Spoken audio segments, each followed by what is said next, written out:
So ఈరోజు మొత్తం కలిపి ఈ 1 లీటర్ వాటర్తో నేను సర్వైవ్ అవ్వాలన్నమాట. ఇంకా మన కాంపిటీషన్కి జస్ట్ ఇంకా డేస్ ఏం లేవు, రేపే నా కాంపిటీషన్. ఈరోజు నా కార్బ్ లోడింగ్లో డే 2 అనమాట. డే 1 నిన్న కంప్లీట్ అయిపోయింది నేను జర్నీ చేసేటప్పుడు. దాని గురించి కంప్లీట్ ఇన్ఫర్మేషన్ యూట్యూబ్ వీడియో ఈరోజు అయితే వస్తుంది. అండ్ డే 2లో చూసుకున్నట్లయితే ఈరోజు నాకు టోటల్గా 400 grams ఆఫ్ రా బాస్మతి రైస్ అయితే ఉంది. 400 grams ఫస్ట్ మీల్ తింటున్నా ఇప్పుడు.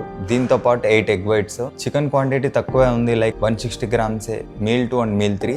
మీల్ 4లో మళ్ళీ 100 grams ఆఫ్ రైస్ ఉంటుంది. దాంతో పాటు 1 scoop of whey protein. And ప్రతి మీల్ తర్వాత 5 grams పీనట్ బటర్ అనేది ఉంది. ఫైనల్ మీల్ వచ్చేసి రైస్ కేక్స్ 10 ఇచ్చినాడు ఈరోజు. రేపే competition. Today meet and greet అనమాట. అక్కడికైతే వెళ్ళి మనం ఏ కేటగిరీస్ కి రిజిస్ట్రేషన్ చేసుకున్నామో దానికి సంబంధించిన బ్యాగ్స్, ట్రంక్ నెంబర్ ని కలెక్ట్ చేసుకుని రావాలా. దీని గురించి కూడా ఒక యూట్యూబ్ వీడియో ఈరోజు తీస్తాను, అది కూడా అప్లోడ్ చేస్తాను నైట్ లోపు, ఓకేనా. అండ్ ఫర్దర్ గా ఇంకా ఏమున్నా మీట్ అండ్ గ్రీట్ లో కానీ ఇంకా ఏమున్నా కానీ నెక్స్ట్